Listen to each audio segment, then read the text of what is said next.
आपकी अपनी ARY technical पाठशाला के non technical video blog number 7 में आप सबका स्वागत है।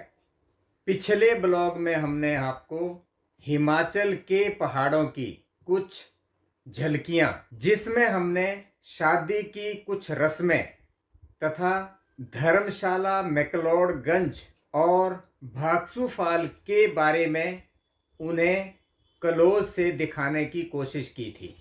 आज हम उस ट्रिप के एक्सपीरियंस को आप लोगों के साथ शेयर करेंगे कि हमने उस अपने पूरे ट्रिप में किस टाइप के अनुभव लिए हैं, यानी हमने किस किस टाइप की प्रॉब्लम फेस की हैं।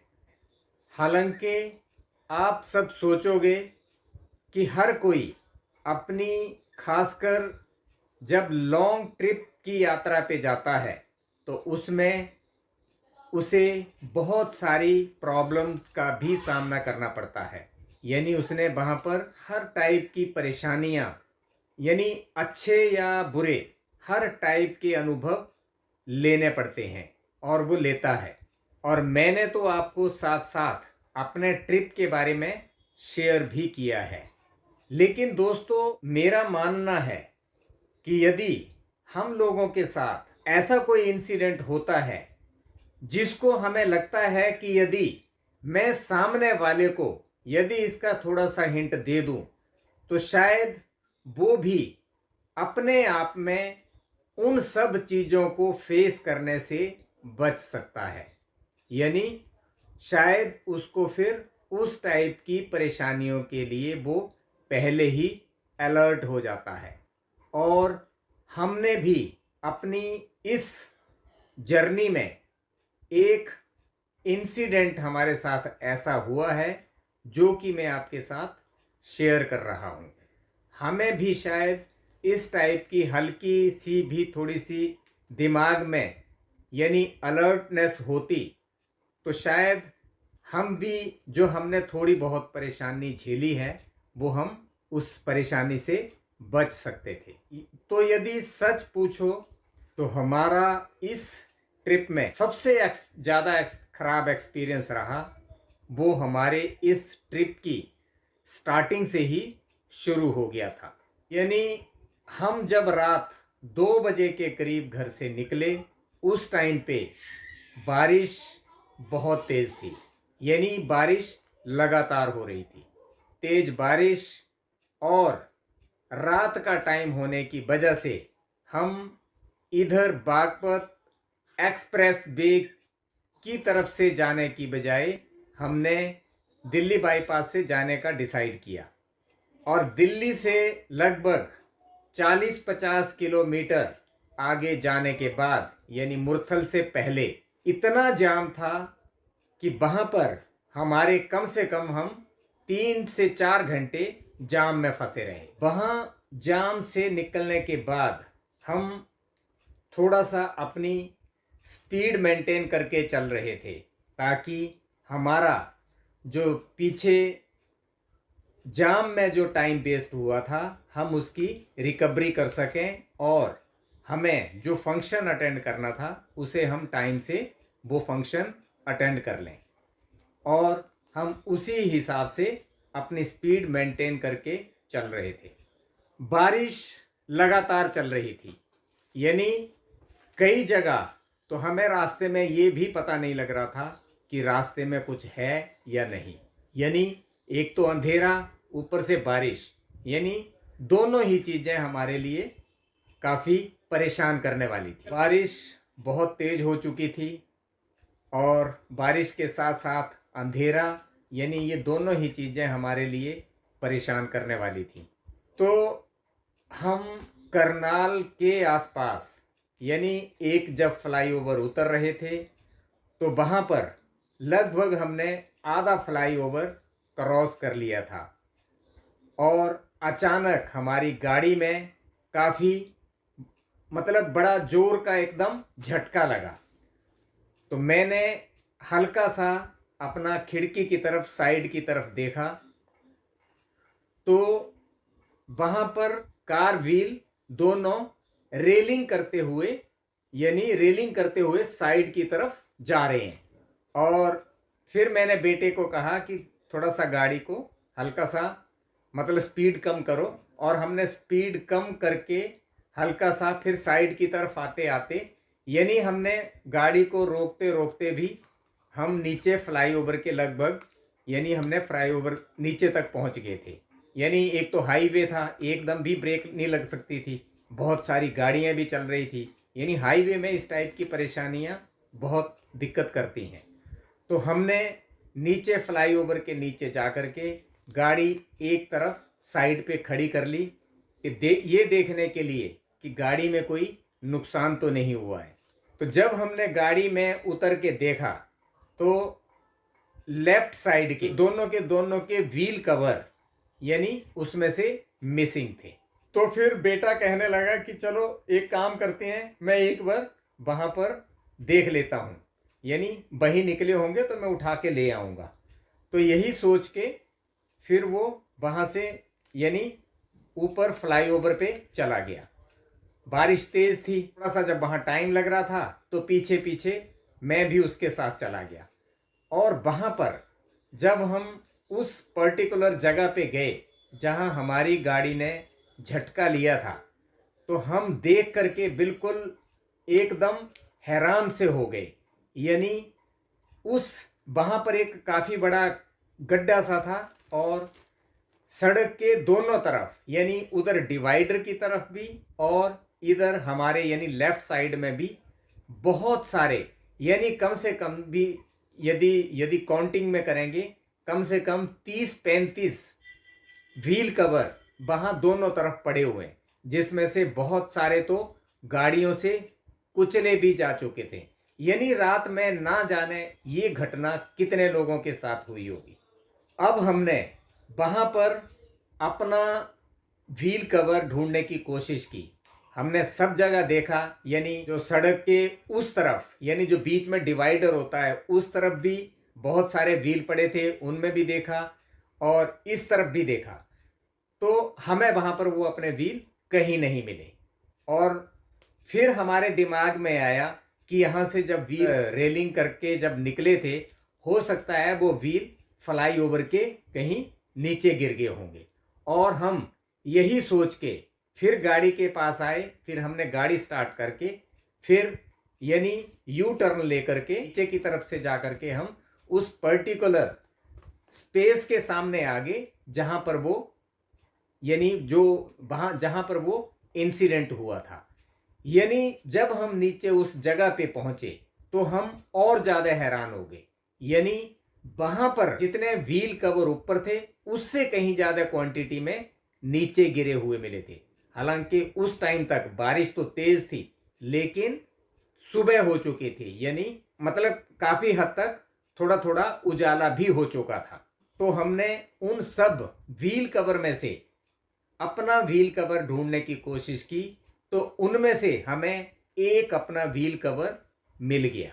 तो हमने सोचा कि जब हमें एक मिल गया तो हमें दूसरा भी लगभग यही होगा। लेकिन हमने बहुत ढूंढा लेकिन हमें वो व्हील कवर नहीं मिला, बल्कि हमने डाउट में एक चक्कर दोबारा से ऊपर फ्लाईओवर का लगाया लेकिन वो व्हील कवर हमें नहीं मिला।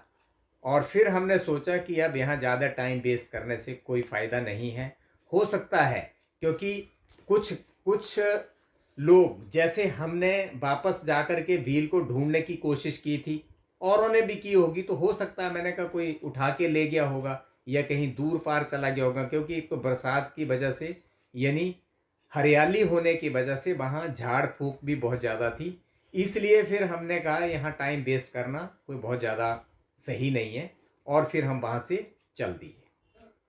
बारिश तो लगातार चल रही थी और हम अब पूरी तरह हमारे कपड़े बिल्कुल पूरी तरह से भीग चुके थे, लेकिन हमने सोचा कि अभी यहाँ पर ज़्यादा देर खड़े रहने की बजाय यानी बारिश बंद होने का इंतज़ार करने की बजाय हमारे लिए चलना ही बेहतर है।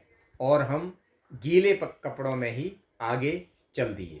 और इसी तरह जब हमने लगभग 8-10 किलोमीटर का ही सफ़र तय किया था, लेकिन यानी बेटे को कुछ एहसास हुआ कि गाड़ी हल्की सी टाइट चल रही है, तो उसने गाड़ी साइड पे खड़ा करके फिर हम दोनों नीचे उतरे। देखा तो गाड़ी यानी गाड़ी के अगले टायर की हवा कम हो चुकी थी।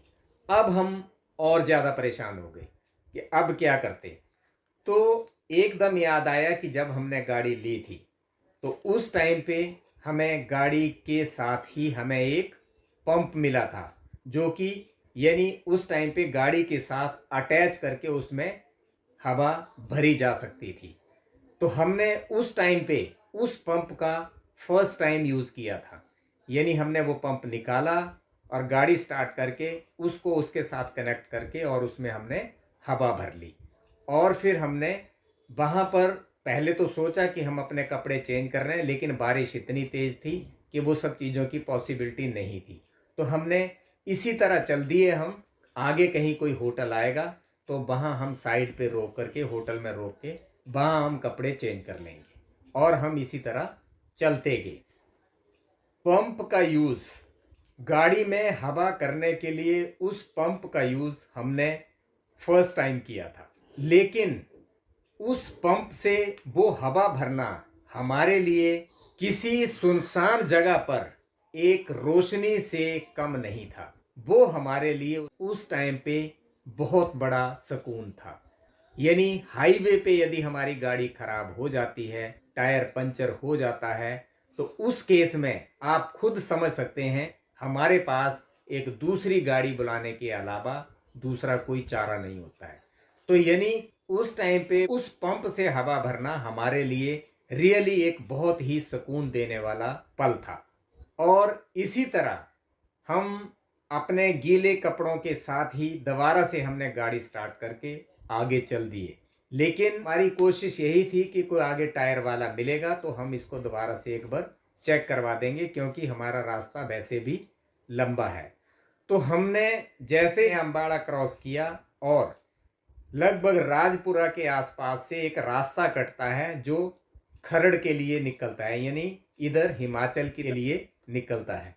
तो जैसे ही हमने थोड़ा सा कट लिया तो वहीं हमें कोने पे एक पंचर वाले की दुकान मिल गई। तो हालांकि जब हम नीचे उतरा मैं तो वो बंदा अभी सो रहा था। मैंने उसको उठाया। पहले तो वो मना कर रहा था, लेकिन फिर उसने भी देखा कि यार ये लोग फैमिली के साथ हैं, परेशान हो रहे हैं, तो वो बंदा फिर हमारी हेल्प करने के लिए तैयार हो गया। यानी वो उठ के फिर उसने मतलब टायर को निकाला, चेक किया, यानी कुल मिलाकर के उसने वो सब काम कर दिया।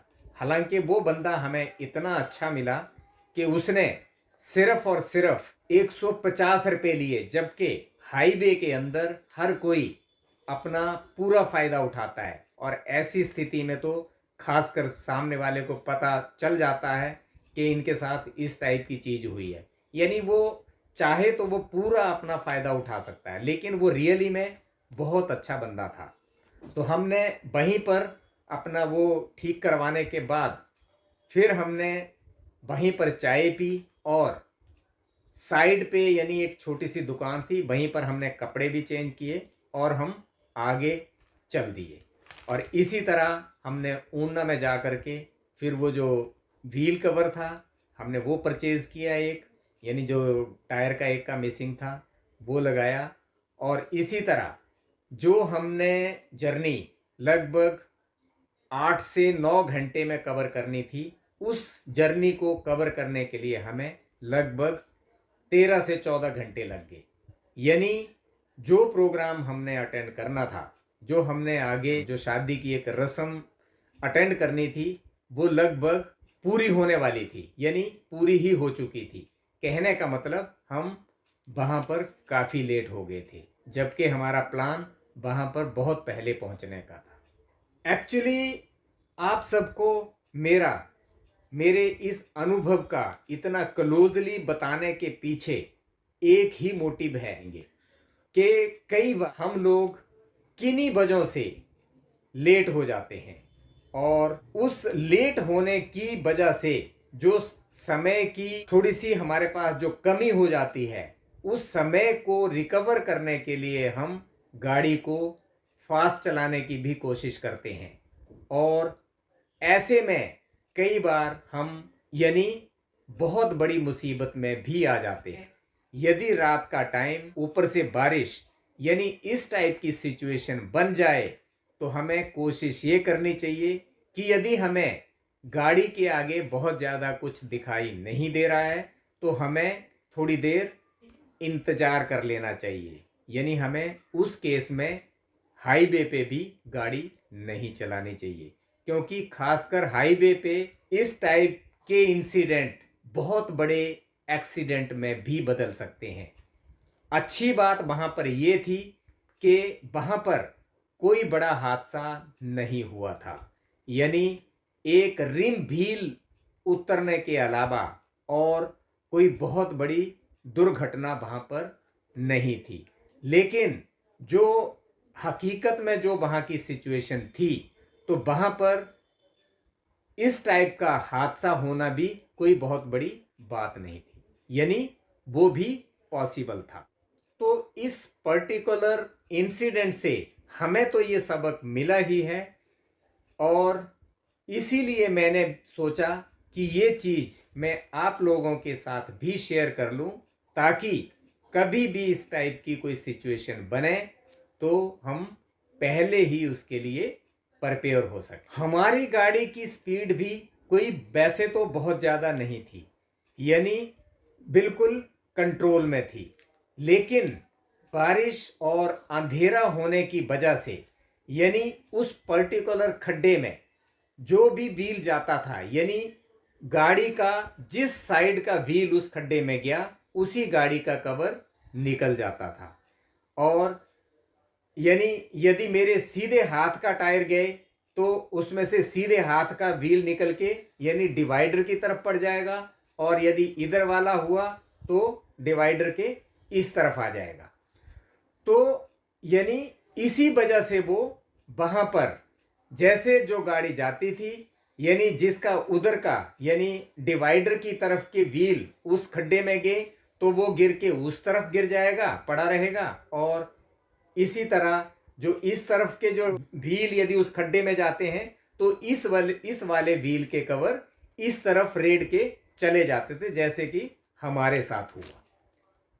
और इसी वजह से वहां पर अनगिनत व्हील कवर पड़े हुए थे, यानी कई तो हम तो चलो 2 लोग थे गाड़ी में बैठे हुए, यानी फैमिली थी हमारी साथ में, हम 2 लोग भी थे, तो यानी हम गाड़ी साइड पे खड़ी करके जा सकते थे। नॉर्मली एक आदमी तो ठीक है, यदि हल्का सा झटका लगा इतना केयर भी नहीं करेगा, निकल जाएगा। यानी ऐसे ही वहां पर बहुत सारे व्हील कवर इकट्ठे हो गए थे, जिसका कि पड़े हुए व्हील कवर थे वो सब इसकी गवाही दे रहे थे। एक्चुअल में उस टाइम पे बारिश थी, नहीं तो मैं बल्कि वहाँ का थोड़ा सा वीडियो भी बनाता, लेकिन बारिश इतनी तेज थी, फोन पर्स सब कुछ हम अपना गाड़ी में ही छोड़ के बाहर घूम रहे थे। इसलिए मैं सबसे यही कहूँगा कि गाड़ी की स्पीड हमेशा कंट्रोल में रखें, खासकर रात के अंधेरे और बरसात के टाइम पे तो इस टाइप का रिस्क बिल्कुल ना लें। नॉर्मली हम लोगों में एक धारणा होती है कि ये हाईवे है और इस हाईवे में कभी भी खड्डे हमें नहीं मिल सकते हैं, यानी हम इतना टोल टैक्स देते हैं कि इन सड़कों को हमेशा साथ की साथ मेंटेन, यानी ये सड़कें हमेशा मेंटेन रहती हैं, यानी इनकी साथ ही साथ मेंटेनेंस होती रहती है। ठीक है, मैं मानता हूँ मेंटेनेंस होती रहती है, लेकिन हाईवे के अंदर यदि एक हल्का सा भी गड्ढा यानी जनरेट हो गया, किसी वजह से भी जनरेट हो गया, खासकर बारिश के टाइम पे, तो उसके ऊपर से जितनी ज़्यादा गाड़ियाँ निकलेंगी यानी वो बहुत जल्दी में एक बहुत बड़े गड्ढे का रूप ले लेगा। यानी गाड़ी जब वहाँ से निकलेगी तो उस टाइम पे वो हिट करते हुए आगे चली जाएगी। जब भी वो हिट करेगी वो थोड़ा सा पोर्शन तोड़ देगी, यानी इसी तरह वो बहुत बड़ा गड्ढा हो जाता है। यानी जब तक वो मेंटेनेंस वाले आएंगे तब तक वहाँ पर ना जाने कितने इस टाइप के एक्सीडेंट होने की पॉसिबिलिटी बन जाती है। तो हमें हमेशा यानी इन सब चीज़ों का ध्यान रखना बहुत ज़रूरी होता है। यानी हमें अपने आप को अपने तरीके से सेफ करके चलना ज़रूरी है। यानी हमें अपनी सेफ्टी अपने तरीके से यानी उस टाइम की सिचुएशन को देख करके अपने आप लेनी होती है। कभी भी किसी चीज़ को हमें एज्यूम करके नहीं चलना होता है। सामने क्या है, सच्चाई क्या है, वो हमारे सामने होती है और हमें उसी के आधार पे अपने फैसले लेने होते हैं। बाकी इस ट्रिप में सिर्फ यही हमारा एक ख़राब एक्सपीरियंस रहा है, बाकी तो सब ठीक रहा। और जिसको मैंने आप लोगों को साथ साथ में शेयर भी किया है। हालांकि बहुत सारी चीज़ें मैं आपको डिटेल में शेयर नहीं कर पाया, यानी जिसके लिए कुछ समय की भी पाबंदी थी। लेकिन मैं खुद हिमाचल का रहने वाला हूँ और मेरी पूरी कोशिश है कि मैं आपको हिमाचल के बारे में बहुत जल्दी आपको वहाँ की अच्छी अच्छी चीज़ें दिखाने वाला हूँ। हालांकि हम इसी ट्रिप में माता चिंतपूर्णी और ज्वालाजी भी गए थे, लेकिन मैं वहाँ का आपको कुछ भी ज़्यादा नहीं दिखा सका। लेकिन मेरी पूरी कोशिश रहेगी कि आगे जब भी मेरा वहाँ का ट्रिप लगता है तो मैं आपको वहाँ के बारे में ज़रूर दिखाऊंगा। वैसे भी हिमाचल में बहुत सारी ऐसी चीज़ें हैं जो कि दिखाने लायक हैं, तो हम इसको आने वाले टाइम में जल्दी ही उसे कवर करने की कोशिश करेंगे। लास्ट में आपसे फिर कहूँगा कि यदि आपके पास भी कोई ऐसा एक्सपीरियंस है जिसे शेयर करने से सामने वाले को कुछ गाइडेंस मिल सकती हो, उसमें कुछ सही डायरेक्शन मिल सकती है, तो आप उसे मुझ तक पहुंचाने की कोशिश करें। मैं उसे ज़रूर शेयर करूंगा। इसी के साथ हम आज का ब्लॉग बंद करते हैं और जल्दी ही किसी नए एक्सपीरियंस के साथ फिर मिलेंगे। तब तक के लिए नमस्ते, धन्यवाद।